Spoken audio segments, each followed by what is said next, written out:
Hello friends, હવે આજે આપણે ચેપ્ટર 7ના ઉદાહરણના દાખલા જોઈશું. બરાબર. હવે દાખલા સ્ટાર્ટ કરીએ એ પહેલાં આખા ચેપ્ટરના બધા સૂત્રો આપણે સેજ જોઈ લઈએ. તો જુઓ સૂત્ર કેવી રીતના છે, કયા કયા છે. તો હું સૌ પ્રથમ વાત કરી લઉં. 12th. સૌ પ્રથમ આપણે માત્ર એલ જોયું હતું, યાદ હોય તો. માત્ર આર જોયું હતું. બરાબર. માત્ર આર માટે આઈએમનું સૂત્ર હતું વીએમ અપોન આર. ચલો, એના પછી માત્ર એલ. તો એલ પરિપથ હોય એના માટે આઈએમ બરાબર વીએમ અપોન એક્સએલ. આ જે એક્સએલ છે એ એક્સએલને કહેવાય છે ઓમેગા એલ. બરાબર, જેને આપણે કહીશું ઇન્ડક્ટિવ રિએક્ટન્સ. એના પછી માત્ર સી હોય તો એના માટે આઈએમનું સૂત્ર શું લખીએ છીએ આપણે? વીએમ અપોન એક્સસી, જ્યાં એક્સસી બરાબર 1 અપોન ઓમેગા સી. એટલે આ ખાસ જોવાના કામ લાગશે. ચલો, એના પછી જોઈતું એલસીઆર. તો એલસીઆર માટે આઈએમનું સૂત્ર હતું વીએમ અપોન વર્ગમૂળમાં આર સ્ક્વેર વત્તા એક્સએલ માઇનસ એક્સીનો સ્ક્વેર. એના પછી આપણે માત્ર આર માટે બી પાવર જોયું હતું. તો આના માટે પાવરનું સૂત્ર હતું VRMS અથવા તો V ઇન્ટુ આઈ અથવા તો V સ્ક્વેર અપોન આર અથવા તો આઈ સ્ક્વેર આર. આ પાવરના સૂત્ર હતા આના માટે. આના માટે પાવર કેટલું મળતું હતું? 0. આના માટે પાવર કેટલું મળતું હતું? 0. બરાબર. એના પછી આપણે આઈઆરએમએસ જોયું. આઈઆરએમએસ એટલે આઈએમ અપોન √2. વીઆરએમએસ એટલે વીએમ અપોન √2 અને પીઆરએમએસ બરાબર પીએમ બાય 2. આ ત્રણ સૂત્રો જોયા હતા આપણે. આરએમએસ એટલે રૂટ મીન સ્ક્વેર જોયું હતું, એટલે આ સૂત્ર બી તમારે સેજ જોવાના છે. એલસીઆર માટે પાવરનું સૂત્ર. હા, ત્યારબાદ પાવર ફેક્ટર અને પાવર. તો પાવરનું સૂત્ર કંઈક આવું હતું VRMS, પછી IRMS અને cos phi. આ જે cos phi છે એને કહેવાય છે પાવર ફેક્ટર અને આ જે છે એને કહેવાય છે પાવર.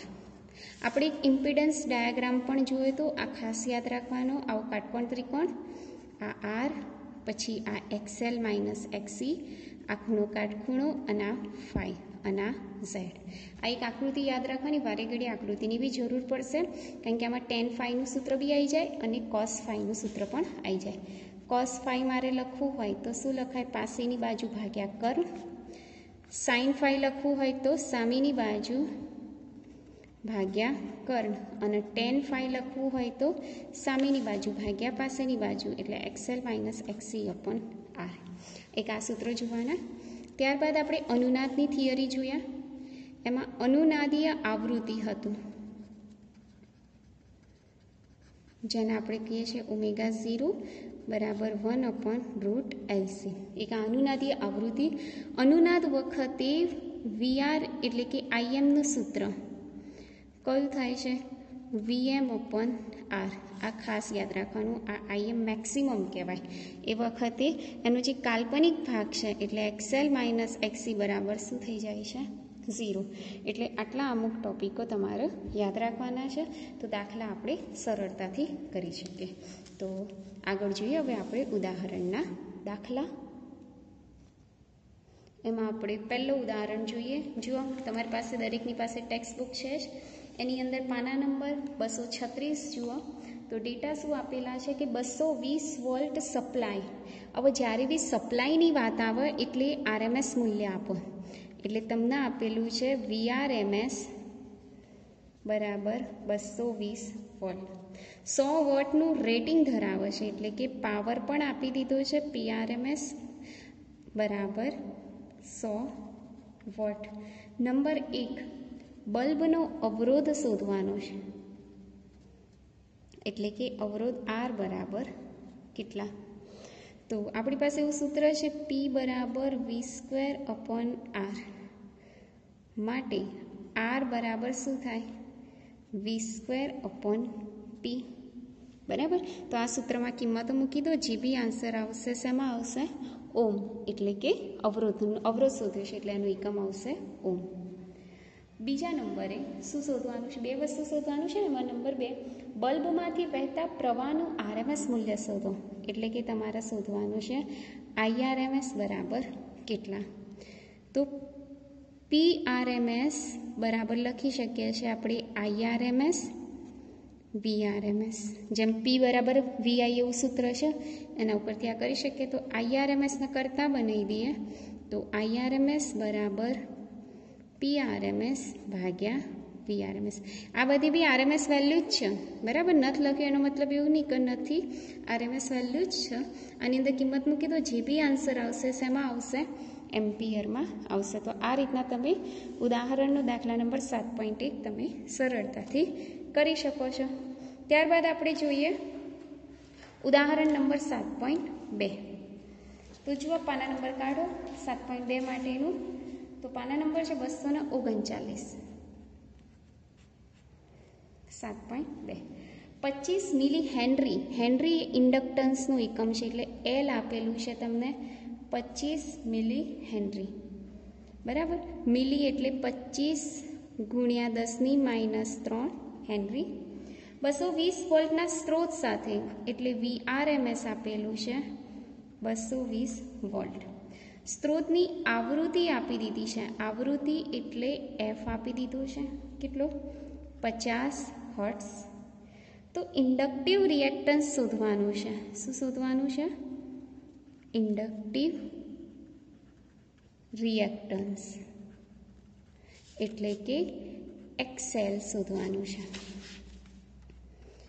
અને નંબર 2, પરિપથનો આરએમએસ પ્રવાહ શોધવાનું છે એટલે આઈ આરએમએસ બરાબર કેટલા, બરાબર.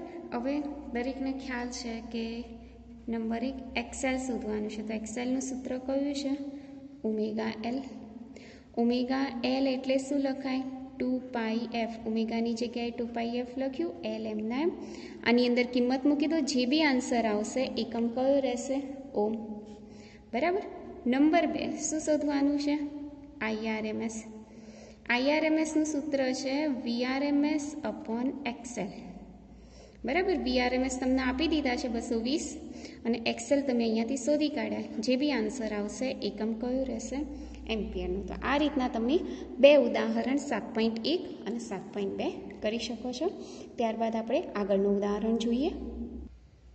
હવે જો 7.3 ઉદાહરણમાં શું કહે છે કે એક બલ્બને કેપેસિટર સાથે શ્રેણીમાં જોડેલો છે આવી રીતના, બરાબર. હવે સૌ પ્રથમ એ લોકોએ ડીસી જોડાણ આપેલું છે, બરાબર. અને ત્યારબાદ એની એ જ કન્ડિશન એટલે કે બલ્બ કેપેસિટર શ્રેણીમાં જોડેલું છે અને ત્યારબાદ એને એસી જોડાણ આપેલું છે, બરાબર. તો દરેક કિસ્સામાં રિએક્ટન્સ જો ઘટાડવામાં આવે તો દરેક કિસ્સામાં થાય શું? એટલે ડીસી અને એસી માટે એક વસ્તુ યાદ રાખો કે ડીસી એટલે સલંગ પ્રવાહ હોય. સલંગ પ્રવાહ એટલે આ પ્રવાહ અહીંયાથી જશે, ડીસીની એક પ્લેટને વિદ્યુતભારિત કરશે. જ્યારે કેપેસિટર સંપૂર્ણપણે ચાર્જિંગ થઈ જશે પછી પ્રવાહને રોકી દેશે, એટલે કે પ્રવાહ વહેતો નથી, બરાબર. અને અહીંયા તો પ્રવાહ ઘટવાની વાત જ નહીં, કારણ કે સલંગ પ્રવાહ આવે એટલે પ્રવાહ આવશે કેપેસિટર સંપૂર્ણ ચાર્જ થઈ જશે પછી પ્રવાહ શું કરી દેશે? અટકાઈ દેશે. અને પ્રવાહ અટકી દે તો બલ્બ પ્રકાશિત થશે નહીં. પરંતુ એસીની અંદર શું થાય છે કે જ્યારે પ્રવાહ વધે ત્યારે કેપેસિટર ચાર્જિંગ થાય અને પછી પ્રવાહ ઘટે એટલે કેપેસિટર શું થાય? ડિસ્ચાર્જ થાય. આમ ચાર્જિંગ ડિસ્ચાર્જિંગની પ્રક્રિયા સતત રહે એટલે એ સામે બલ્બનું પ્રકાશિત થશે, પણ કેવું? પ્રકાશિતતા વધશે, પ્રકાશિતતા ઘટશે. તો એ થશે દરેક કિસ્સામાં. એટલે કે ડીસી જોડો તો શું થાય અને એસી જોડો તો શું થાય? એટલે આ બંને કિસ્સામાં કેપેસિટર આ રીતના વર્તણૂક કરે. ત્યારબાદ જોઈએ ઉદાહરણ નંબર 7.4 જોઈએ. 250 વોલ્ટ આપેલું છે એટલે કે વીઆરએમએસ આપેલું છે 250 વોલ્ટ. 50 હર્ટ્ઝના સ્ત્રોત સાથે એટલે આવૃત્તિ આપેલી છે 50 હર્ટ્ઝ. 15 માઇક્રોફેરાડેનું કેપેસિટન્સ એટલે સી બરાબર 15 માઇક્રોફેરાડે એટલે 15 ગુણ્યા 10⁻6 ફેરાડે. આગળ કહે છે કેપેસિટિવ રિએક્ટન્સ શોધવાનું છે. શું શોધવાનું છે? કેપેસિટિવ રિએક્ટન્સ એટલે એક્સી બરાબર કેટલા. અને નંબર 2 આઈઆરએમએસનું મૂલ્ય શોધવાનું છે. આઈઆરએમએસ બરાબર કેટલા? આ નંબર 1, નંબર 2 અને નંબર 3 કે જો આવૃત્તિ બમણી કરવામાં આવે, આવૃત્તિ બમણી કરવામાં આવે તો એક્સી બરાબર કેટલા અને આઈઆરએમએસ બરાબર કેટલા, એટલે આ બંનેમાં શું ફરક થશે એ જોવાનું છે. તો સૌ પ્રથમ વાત કરી દઈએ કેપેસિટિવ રિએક્ટન્સ. નંબર 1 એક્સી શોધવાના છે. એક્સીનું સૂત્ર કયું છે? 1/ωc એટલે 1/2πfc. બરાબર, કિંમતો મૂકી દો. જે બી આન્સર આવશે એકમ કયો રહેશે? ઓમમાં. નંબર 2 આઈઆરએમએસ શોધવાનું છે. આઈઆરએમએસનું સૂત્ર કયું છે? વીઆરએમએસ ભાગ્યા એક્સી. વીઆરએમએસ આપેલા છે, એક્સી તમે અહીંયાથી શોધી નાખશો. જે બી આન્સર આવશે એકમ કયો રહેશે? એમ્પિયર. હવે આવૃત્તિ કેવી કરવાની છે? બમણી. બરાબર, હવે આવૃત્તિ બમણી કરો તો જુઓ એક્સી, તો એક્સી ચલે છે 1/f છે સૂત્રમાં જુઓ. તો આવૃત્તિ બમણી કરો તો કેપેસિટિવ રિએક્ટન્સ શું થશે? અડધું થઈ જશે, કારણ કે વ્યસ્ત છે ને, આ બંને એકબીજાને કેવા છે? વ્યસ્ત પ્રમાણમાં છે. એટલે જો તમે આવૃત્તિ બમણી કરવા જાઓ તો કેપેસિટન્સ અડધું થઈ જાય. અને આઈઆરએમએસ બરાબર આવું સૂત્ર છે કયું? વીઆરએમએસ ભાગ્યા 1/2πfc એટલે વીઆરએમએસ ગુણ્યા 2πfc એટલે કે આઈઆરએમએસ ચલે છે એફ. એટલે ડાયરેક્ટ પ્રપોર્શનલ છે. ડાયરેક્ટ હોય તો આવૃત્તિ બમણી થાય તો જે આઈઆરએમએસ છે એ પણ કેવું થશે? બમણું થઈ જશે. બરાબર, તો આ રીતના તમે ઉદાહરણનો દાખલા નંબર 7.4 પણ સરળતાથી કરી શકો છો. ત્યારબાદ આપણે નેક્સ્ટ ઉદાહરણ જોઈએ. હવે જો આગળનું ઉદાહરણ છે 7.5. એમાં એવું કીધું છે કે બલ્બ અને ઇન્ડક્ટર બંને શ્રેણીમાં જોડેલા છે અને એની સાથે એક એસી સ્ત્રોત છે અને એની સાથે એક કળ આપેલી છે. પ્રશ્ન શું કહે છે કે કળ બંધ કર્યા પછી થોડા સમય બાદ ઇન્ડક્ટરના અંદરના વિસ્તારમાં લોખંડનો સળિયો દાખલ કરવામાં આવે છે તો બલ્બની શું હાલત થશે? હવે જુઓ ધ્યાનથી કે આ જે ઇન્ડક્ટર છે એટલે એક પ્રકારનું સોલેનોઇડ હોય. સોલેનોઇડની અંદર કેવું હોય? ખાલી હોય. હવે એ લોકો શું કરે છે? સોલેનોઇડની અંદર એક લોખંડનો ટુકડો મૂકી દે. લોખંડનો ટુકડો મૂકે એટલે અંદરનું મેગ્નેટાઇઝેશન વધી જશે. અંદરનું મેગ્નેટાઇઝેશન વધશે એટલે ચુંબકીય ક્ષેત્ર વધશે. ચુંબકીય ક્ષેત્ર વધશે એટલે આ ઇન્ડક્ટરના બે છેડા વચ્ચેનો વોલ્ટેજ વધી જશે. એટલે એસી વોલ્ટેજમાંનો મોટા ભાગનો વોલ્ટેજ ક્યાં આવી જશે? ઇન્ડક્ટરના બે છેડાની વચ્ચે. તો બલ્બની સામે તો ઓછો વોલ્ટેજ આવશે એટલે બલ્બ શું થશે? ઓછો પ્રકાશિત થશે. બરાબર, એટલે આ એનો જવાબ. ત્યારબાદ જોઈએ આપણે ઉદાહરણ નંબર 7.6 જોઈએ. કાઢો પાના નંબર ઉદાહરણ નંબર 7.6. તો એની અંદર જો ડેટા આપેલા છે પાના નંબર 251. ડેટામાં આપેલા છે તમને વીઆરએમએસ આપેલું છે 220 વોલ્ટ. આવૃત્તિ આપેલી છે એફ બરાબર 50 હર્ટ્ઝ. અવરોધ આપેલો છે આર બરાબર 200 ઓમ. કેપેસિટર આપેલું છે 15 માઇક્રોફેરાડે એટલે કે 15 ગુણ્યા 10⁻6 ફેરાડે. કેપેસિટરને શ્રેણીમાં જોડવામાં આવ્યું છે તો નંબર 1 પરિપથમાં પ્રવાહ શોધો. પરિપથમાં પ્રવાહ બરાબર કેટલા? બરાબર, હવે પરિપથનું સૂત્ર આઈઆરએમએસ બરાબર વીઆરએમએસ અપોન ઝેડ છે. આ કયું પરિપથ છે? તો આરસી પરિપથ. આમાં એલ નથી તો ઝેડ બરાબર શું થશે? વર્ગમૂળમાં R² વત્તા XCનો વર્ગ થઈ જશે, કારણ કે એલ છે નહીં એટલે એક્સએલ વાળું પદ કેવું થઈ જશે આની અંદર 0, બરાબર. એટલે વર્ગમૂળમાં આર સ્ક્વેર એક્સીની જગ્યાએ 1/ωc², બરાબર. ઓમેગાની જગ્યાએ તમે શું લખી કાઢશો કે તો પછી વર્ગમૂળમાં આર સ્ક્વેર વત્તા 1/2πfc², બરાબર.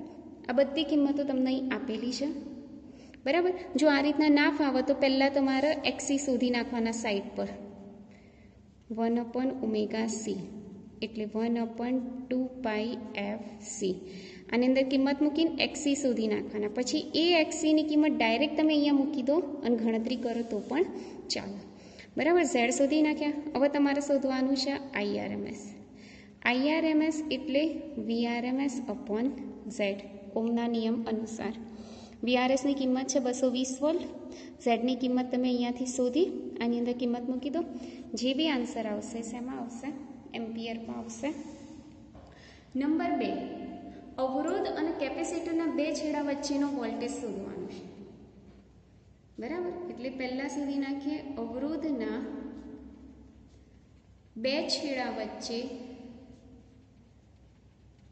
વોલ્ટેજ, જેને આપણે કહીશું વીઆર, એનું સૂત્ર થશે આઈઆર. આઈ તમે અહીંયાથી શોધી નાખ્યા, આર આપેલા છે, કિંમત મૂકી દો, જે બી આન્સર આવશે વોલ્ટેજમાં. એના પછી શોધવાનું છે તમારે, આ લગભગ મૂલ્ય આવશે તમારું, ગણતરી કરજો, 150.8 આવશે. અત્યારનું ડાયરેક્ટ લખું છું કારણ કે મને અત્યારે જરૂર પડશે એટલે. પછી બીજા ઉપર શું શોધવાનું છે? કેપેસિટરના બે છેડા વચ્ચેનું એટલે કે વીસી શોધવાનું છે. તો વીસી માટે સૂત્ર થશે આઈ એક્સી, બરાબર. આઈની કિંમત આ મૂકી દો અને એક્સી તમે અહીંયાથી શોધ્યા એ મૂકી શકો છો, બરાબર. એક્સી શોધ્યા ને એ, તો કિંમતો મૂકી દો અને ગણતરી કરો તો લગભગ તમને 160.07 વોલ્ટ પ્રાપ્ત થાય છે, બરાબર. આ રીતના તમે બીજો પ્રશ્ન બી પૂરો કર્યો. ત્રીજાની અંદર શું કહે છે કે આ વોલ્ટેજનો સરવાળો સ્ત્રોત વોલ્ટેજ કરતાં વધુ છે, તો આ બંનેનો સરવાળો કરો, વીઆર વત્તા વીસી એટલે 150.8 વત્તા 160.07. હા, તો બહુ વધારે છે, 310.87. જ્યારે આપણું સ્ત્રોત વોલ્ટેજ કેટલો છે? 220 વોલ્ટ. તો એના કરતાં તો ઘણો વધારે છે. તો શું રીઝન છે? તો રીઝન એ છે કે પરિણામી વોલ્ટેજ શોધવા માટે ડાયરેક્ટ એમનો સરવાળો કરવાનો હોતો નથી, પરંતુ વર્ગમૂળ કરી અને વીઆરનો સ્ક્વેર વત્તા વીસીનો સ્ક્વેર કરો તો જ તમને એનો જવાબ એપ્રોક્સિમેટેડ કેટલો મળે છે? તો લગભગ 219.91 મળે છે. એટલે એપ્રોક્સિમેટેડ 220 વોલ્ટ કહેવાય. એપ્રોક્સિમેટેડ કેટલો કહેવાય? 220 વોલ્ટ, જે કોના જેટલો છે? આપણો સ્ત્રોત વોલ્ટેજ જેટલો કહી શકાય. તો આ રીતના તમે ઉદાહરણ નંબર 7.6 તમે કરી શકો છો. ત્યારબાદ આપણે 7.7 નહીં પણ ડાયરેક્ટ લઈ લઈએ છીએ ઉદાહરણ નંબર 7.8 લઈ લઈએ. ઉદાહરણ નંબર 7.8 જુઓ તો પાના નંબર છે 253 ઉપર, એની અંદર આપેલું છે 283 વોલ્ટનું મહત્તમ મૂલ્ય આપેલું છે. એટલે તમને આમાં આપેલું છે વીએમ બરાબર 283 વોલ્ટ, બરાબર. 50 હર્ટ્ઝ આવૃત્તિવાળો એટલે એફ બરાબર આપેલું છે તમને 50 હર્ટ્ઝ. સાઇન પ્રકારનો વોલ્ટેજ એલસીઆર શ્રેણી પરિપથને લાગુ પાડેલ છે, જેમાં આર આપેલા છે 3, એલ આપેલા છે 25.48 મિલી હેનરી. એને હેનરીમાં કન્વર્ટ કરી દઈએ આપણે, 25.48 × 10⁻³ હેનરી. સી બરાબર 796 માઇક્રોફેરાડ એટલે 796 × 10⁻6 ફેરાડે. આ કયું પરિપથ છે? તો એલસીઆર પરિપથ માટે. તો બધા એલસીઆરના સૂત્રો તમારે જોઈ લેવાના. નંબર 1, પરિપથનો ઇમ્પિડન્સ શોધવાનો છે. પરિપથનો ઇમ્પિડન્સ એટલે કે ઝેડ બરાબર કેટલા? તો ઝેડનું સૂત્ર છે આપણી પાસે કયું? R² વત્તા XL - XC², બરાબર. તો તમારે આના માટે પહેલાં શું કરવાનું? એક્સએલ શોધી નાખવાનું. એક્સએલનું સૂત્ર ઓમેગા એલ, ઓમેગા એટલે 2πfl. આની અંદર કિંમત મૂકી દો, આ તમને એક્સએલ મળી જશે. એવી જ રીતના એક્સી શોધી નાખો, 1/ωc એટલે 1/2πfc. આ બી શોધી નાખો, એ તમને શું મળશે? એક્સી મળી જશે. પછી એક્સએલ અને એક્સીની કિંમત અહીં મૂકી દો એટલે તમને શું મળી જશે? ઝેડ એટલે કે પરિપથનો ઇમ્પિડન્સ મળી જશે. નંબર 2, સ્ત્રોત વોલ્ટેજ અને પ્રવાહ વચ્ચેનો કડા તફાવત શોધવાનું છે તમારો. કડા તફાવત ફાઈ બરાબર કેટલા? તો આના માટે સૂત્ર છે કયું? અત્યારે મેં ડાયાગ્રામ બતાવ્યો હતો ને, એમાં tan phi બરાબર શું લખતા હતા? XL - XC ભાગ્યા R. આની અંદર કિંમત મૂકી દો, tan phi મળી જશે. બરાબર. પછી નેચરલ ટેન્જેન્ટ કાઢવાનું, એની અંદર એનું લોકેશન શોધી નાખવાનું એટલે તમને કડા તફાવત પ્રાપ્ત થઈ જશે. અહીંયાથી ઇમ્પિડન્સ પ્રાપ્ત થઈ જશે. આ રીતના તમારે કડા તફાવત મળી જશે. નંબર 3 ઉપર પરિપથમાં વ્યય થતો પાવર શોધવાનો છે. એટલે વ્યય થતો પાવર P બરાબર કેટલા? તો Pનું સૂત્ર છે કયું? I² R. બરાબર. આમાં જે I આવે એ તમારે કયા લેવાના? IRMS. ખ્યાલ આવ્યો? IRMSની જગ્યાએ તમે લઈ શકો VRMS/Z, કારણ કે તમને VRMS આપેલા છે, અથવા તો IRMS એટલે Im/√2 નો સ્ક્વેર ઇન્ટુ RM/m. ખ્યાલ આવ્યો? એટલે તમારો આનો આવશે Im² R અને ભાગ્યા 2 થઈ જશે. હવે Im કેવી રીતના શોધશો? તો Im શોધવા માટે આપણી પાસે એક સૂત્ર છે કયું? Im બરાબર Vm/Z. Im બરાબર શું લખાય? Vm/Z. Vm આપેલા છે તમને 283. Z અહીંથી શોધી નાખ્યા, અહીંથી Im શોધી નાખો, એ મળશે તમને એમ્પિયરમાં. અને એ Imની કિંમત અહીંયા મૂકી દો એટલે વ્યય થતો પાવર મળી જશે તમને શેમાં? વોટમાં. તો આ રીતના તમે પાવરમાં થતો વ્યય પણ શોધી શકો છો. ત્યારબાદ શોધવાનું છે તમારે cos phi, એટલે કે પાવર ફેક્ટર શોધવાનું છે. પાવર ફેક્ટર જો મેં તમને આગળ કીધું એ પ્રમાણે શું થાય? પાવર ફેક્ટર એટલે cos phi થાય. બરાબર. અહીં લખું છું પાવર ફેક્ટર.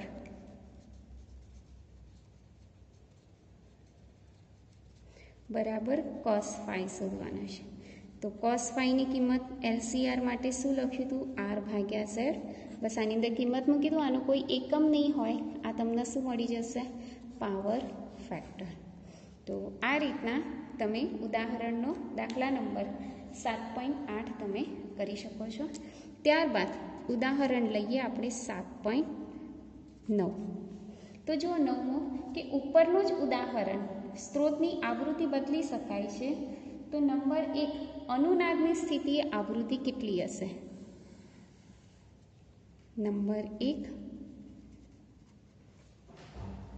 અનુનાદની સ્થિતિમાં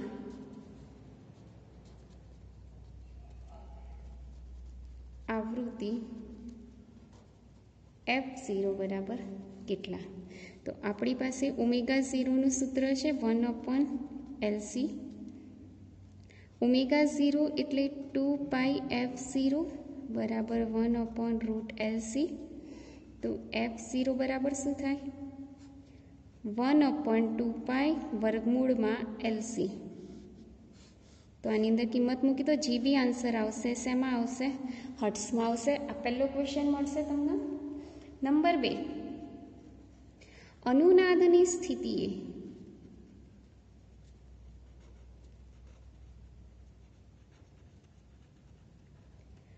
ઇમ્પિડન્સ શોધવાનું છે. એટલે Z બરાબર કેટલા? અને વ્યય થતો પાવર એટલે કે પ્રવાહ શોધવાનો છે. IRMS બરાબર કેટલા?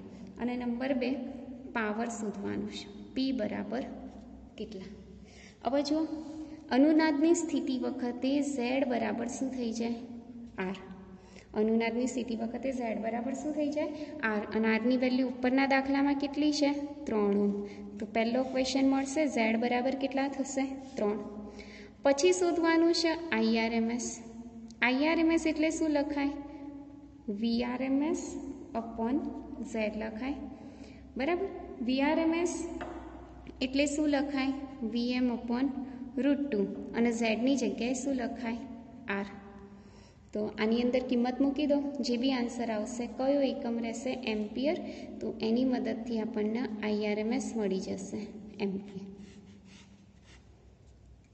ખ્યાલ આવ્યો? અને નંબર 3 ઉપર શું શોધવાનું છે તમારે? પાવર. તો પાવરનું સૂત્ર છે કયું? આઈઆરએમએસનો વર્ગ ઇન્ટુ ઝેડ. પરંતુ અહીંયા પણ ઝેડની જગ્યાએ શું લેવાનું? આર. અને બસ આઈઆરએમએસની કિંમત આ મૂકી દો. આરની કિંમત 3 ઓહ્મ છે. આની અંદર જવાબ જે બી આન્સર આવશે એનું એકમ કયો રહેશે? વોટ રહેશે. કયો રહેશે? વોટ. તો આ રીતના તમે ઉદાહરણનો દાખલા નંબર 9 પણ સરળતાથી કરી શકો છો. ત્યારબાદ ચેપ્ટરનો એટલે કે ઉદાહરણનો છેલ્લો દાખલો જોઈએ. સ્વાધ્યાય ઉદાહરણનો દાખલા નંબર 7.11. એમાં લખ્યું છે કે એલસી પરિપથના મુક્ત દોલનમાં કેપેસિટર અને ઇન્ડક્ટરમાં કોઈ પણ સમયે સંગ્રહિત ઉર્જાઓનો સરવાળો કેવો રહેશે? અચળ. એટલે એ લોકો એવું કહેવા માંગે છે કે યુ બરાબર યુઈ વત્તા યુબી બરાબર કેવું રહેવું જોઈએ? અચળ. અચળ એટલે સમય પર આધારિત ના હોવું જોઈએ. બરાબર. તો ચલો સૌ પ્રથમ કેપેસિટરમાં સંગ્રહિત ઉર્જા.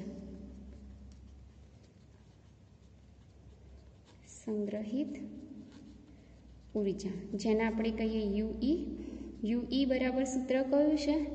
તો Q²/2C અથવા તો CV² કોઈ બી લઈ શકો. આપણે લઈએ અહીંયા Q²/2C. બરાબર. પરંતુ એલસી દોલનો માટે Q બરાબર સૂત્ર કયું છે? QM cos ω0t. તો UE બરાબર શું થશે?